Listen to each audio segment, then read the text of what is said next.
भेट्नका दिदी र भेना होइन अन्ली भेनालाई म त भेनाको हात चल्छ म टिपीले ल हामी चाहिँ पुरै यहाँनिर यस्तो यहाँ के हो यो माछा पोखरीको पुलमा जाँदैछौँ। यहाँ चाहिँ हाम्रो लोड्से महलबाट हामी हिँड्दै जाने टाइम पास हुन्छ भनेर हो कि भन त उसले लिएर आयो हामीलाई हामी नि हिँड्दै जाँदैछौँ के छ र जिन्दगीमा भनेर कहिले काहीँ। अनि यहाँनिर हेर्नु न पुरै कपल्सहरू यहाँ पुरै लिस्बिन्सहरू छ त्यहाँ पुरै। अब अहिले चाहिँ हामी जाँदैछौँ। हुन्छ हामी आफ्नो ठाउँ आएपछि हजुरहरू फेरि पनि देखाउँछु।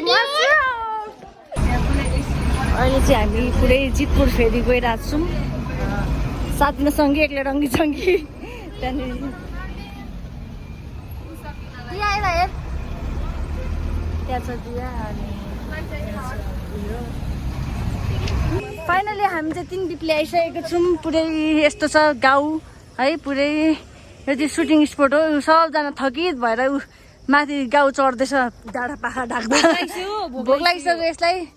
तँलाई भोक लागिसकेको छ चना ल्याएको छौँ नि आज हामीले होइन साथी ब्याग पाँच कसको लागि चना ल्याइदिएको तिमीले भेनाको लागि होला थाक्यो तिमी चाहिँ साथी। ल हामी चाहिँ उकालो चढ्दैछौँ एकछिन डिस्टर्ब नगर्नु साथी।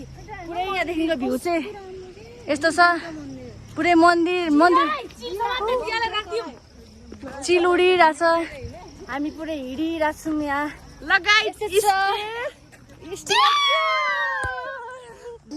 फाइनली जितपुरको स्कुल चाहिँ आइसकेको छौँ हामी र यहाँ स्कुल अगाडि मन्दिर रहेछ। अनि यो चाहिँ स्कुल भयो। अनि पुरै सबजना यहाँ थकित भइसकेको छ। यहाँ स्विमिङ पुल पनि छ हजुरहरूलाई यसो इच्छुक लागेमा आएर स्विमिङ गर्न सक्नुहुन्छ। पुरै थकित भइसक्यो सिधै माथि थकित भइसकेको छौँ। ल गाइस फाइनली हामीले हाम्रो भेनालाई भेटिसकेको छौँ। यहाँ हुनुहुन्छ हाम्रो भेना हेलो भनिदिनु। यहाँ साली फेरि लजाएर पुरै यहाँ उकालो चढेर हामी यहाँनिर पुरै डेस्टिनेसनमा आएर यहाँनिर बोस हुँदैछ। यहाँ खाना खानु लागेको छ। भेनाले हामीलाई खाना बस्किँदै हुनुहुन्छ मायाले।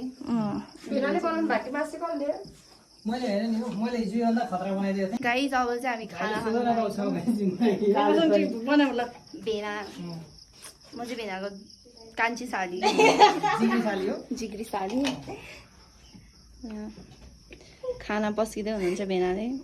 भाइले सोधन बाउसँग जिन्दगी कस्तो रहन्छ बाउसँग जिन्दगी बिहान आलु फ्राई खानु पाइन्छ दाल आलु फ्राई फेरि बिहान चाहिँ डेली एउटै सब्जी। हामी सबैजना यहाँसम्म गाइस स्टे ट्युन। हाम्रो चाहिँ आज पुरै खानाको व्यवस्था भएर तलतिर झर्दैछौँ हामी चाहिँ पुरै हेलो हेलो भेना हेलो भनेर साथीतिर देखाउँछ डेसर्ट हान्ने अब पुरै आऊ। अब चाहिँ हामी गाइस जान्छौँ दिदीको सुटिङ हेर्नलाई। आन्टीको सुटिङ त्यहाँ डेसर्ट हान्ने हो रसगुल्ला रसगुल्ला हान्यो रसगुल्ला हान्ने हो डेजर्ट भन्यो भने मरुभूमि जस्तो फिल हुन्छ क्या त्यही भएर पुरै बाटो चाहिँ यस्तो छ क्या आमा ओइ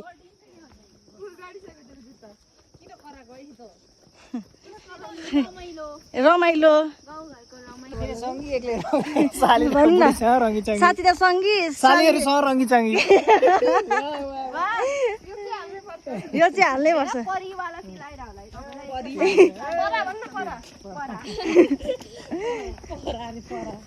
हाम्रो डेस्टिनेसनमा आइसकेको छौँ टक्क। यहाँ चाहिँ पुरै सुटिङ भइरहेछ यहाँ चाहिँ सर।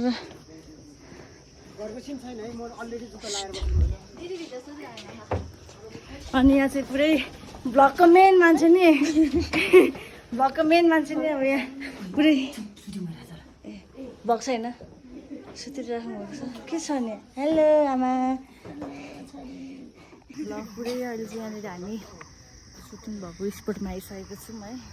यहाँ हेर्नु सक्नुहुन्छ बिजोक यहाँ भेना पुरै तातक्रम भएर जोडा सोडा फुटेर पुरै घाम त्यहाँनिर चाहिँ दिदीको सुटिङको टिमहरू हुनुहुन्छ नि यहाँ माया आमा र बुवा इमान सिंह बुवा हुनुहुन्छ। यहाँनिर मेरो पुरै मेरो साथीहरू ठाउँ चाहिँ यस्तो छ। यहाँ माथि देख्न सक्नुहुन्छ हजुरहरूले यहाँ चाहिँ तारकेश्वरको मन्दिर बब्बा छ। गाइस हामी चाहिँ यहाँ हेर्दैछौँ सुटिङ तर साइलेन्ट भएर। दिदी र भेना यता हुनुहुन्छ, यता हाम्रो साथीहरू सबैजना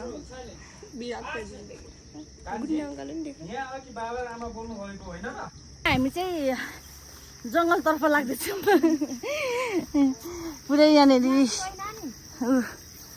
बिजोग छ आज केटीहरूको हालत पुरै।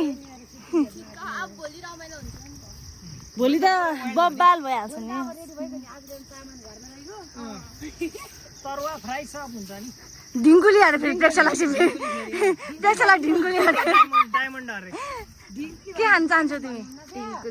तिमी के नानी पानी। तपाईँ? म त अब प्रेक्षाको दिदी ढिङ्कुली नै खान्छ।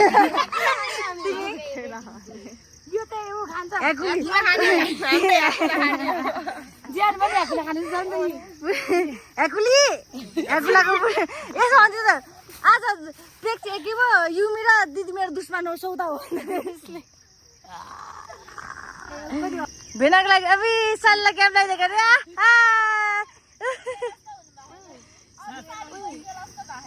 जेल जस्तो भएको छैन नि हाम्रो के छ अरे? डन के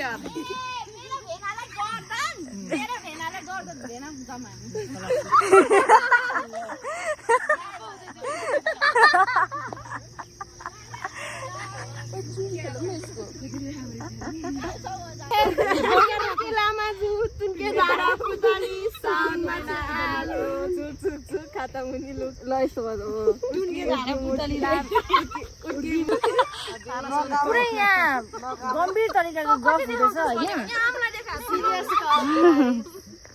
जहिले भने ब्लगमा उही मात्रै हुन्छ हैन।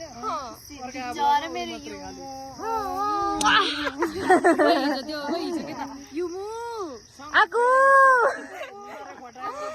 प्रिनु साइसु हसु रिरु मिरु भेनु थाहा पायो अलिअलि दियो दियाको चाहिँ दियो दियो दियो दियो कसिस तर जिग्री हैन। पागल हो तपाईँ पागल हो। टिटिट गरिदिन्छु। पुरै दिदीको सुट हुने चाहिँ यो हो पुरै यहाँ जङ्गलमा। अनि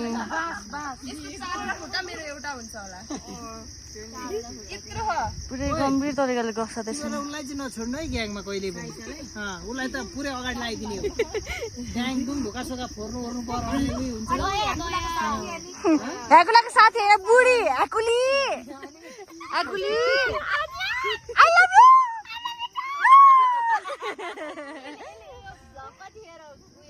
मैले जहिले तिनकै ब्लग हाल्नु तिम्रो लागि त त्यस्तोमा चाहिँ गीतहरू हाल्दैन क्युट खालको गीतहरू कस्तो ए ल ल ल पारै पारा मै मोरी राम्री हालिदिन्छु। म हान्ने मेलले हान्ने हान्दे अहिले हान्दै म छु नि यहाँ। त्यति मध्येमा साली मध्येमा एउटा यो क्याप चाहिँ भेनाले गिफ्ट दिएको है। या म कान्छी साडी भएर थ्याङ्क यू भेना। एकदम अहिले हामी चिया खान्छौँ फेरि 2 कप 8 जनाले बाँडेर फेरि त्यो पनि धेर हुन्छ हामीलाई फेरि। लेमन ट्री खान्छ। लाइसेन्स निकालेर दुर्गा प्रशस्त नगर है।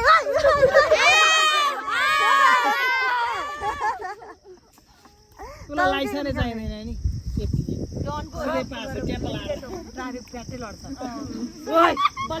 गाइस हाम्रो चाहिँ यो भोलिको लागि प्लानिङ हुँदैछ। नानी तिमीले मकैको चामलको माम खाएको छ?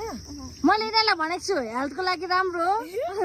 पुरै 3टा चामल मिक्स हो। हामीले खाएको नि मकैको मिक्स लामो चामल छोटो चामल अस्ति थिएन अस्ति भेना हुन्न थियो नि त। भेनाको लागि हो नि त। पकाउनु भने त पकाइहाल्छु नि जे पकाइ नि खाइन्छ भोलि दिदी भेनाकोमा सब्जी चाहिँ कसले पकाएको खाने सब्जी चाहिँ कसले पकाएको खाने सब्जी कसले पकाएको खाने सब्जी त भेनाले तिमीहरूको पोल खोल बाल छैन यार छोरी हराए पनि भेनालाई पाल्छ नि त यहाँ फेरि तिमी मम्मीको मात्रै परि होइन कि तपाईँको नि पर्यो अनि बिहा चाहिँ म चाहिँ भेनाको परि सबैको अरे क्युट गाइस हामीहरू चाहिँ यहाँ गफ हान्दैछौँ ल्याउँछ त भिना चाहिँ आउनु भएको भए पास भएको भए मेरो कानमा ढाको लाग्दै हो कि न भन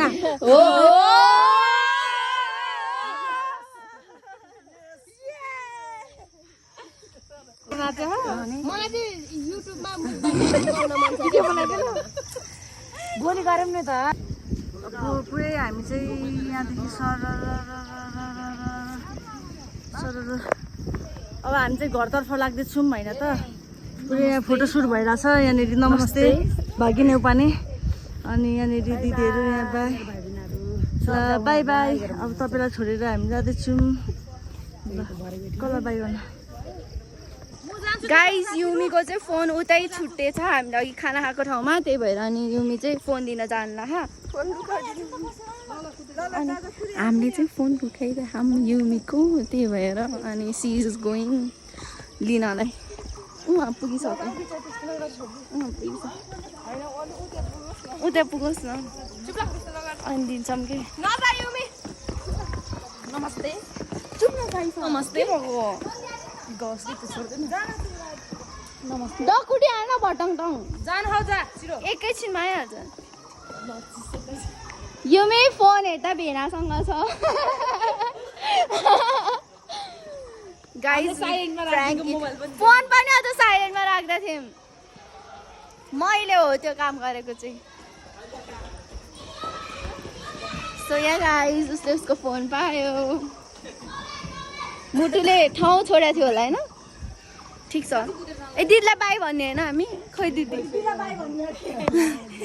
ल गाइस अब चाहिँ हामी घर जान्छौँ अनि यो भ्लग चाहिँ उसले इन गर्छ कि भेना र दिदीले गर्नुहुन्छ होला होइन यो त अनि यसरी पो तन्काउने त भ्लग बनेको यो लास्टमा इन्डिङ चाहिँ दिदी र भेनाले गर्नुहुन्छ अब हामी चाहिँ सबैजना जान लागेको छौँ हामी चाहिँ यो बाटो जाने हो पुरै बाटो चाहिँ बाटो चाहिँ राम्रो एकदम राम्रो छ युमी गइरहेछ म जान्छु मेरो पछि साइसा हो यहाँ चाहिँ साइसा हेर अब गोप्रो किन्नु पर्यो कि स्कुटीमा जाँदाखेरि पनि टक्क लाएर गोप्रो लाएर ल भेना अब हामी चाहिँ जान्छौँ हामी भोलि भेट्छौँ फेरि हामी फेरि भोलि हाम्रो जिटी गेट टुगेदर हुन्छ भोलि गेट टुगेदर हुन्छ अनि फेरि हाम्रो मुकबाङ पनि आउँछ गाइस सो स्टे ट्युन ल गाइस बाई हाम्रोबाट चाहिँ अब बाई भोलि भेट्छौँ आइ फेरि अर्को ब्लगमा है त बाई भन्छ सबैजना बाई बाई गाइस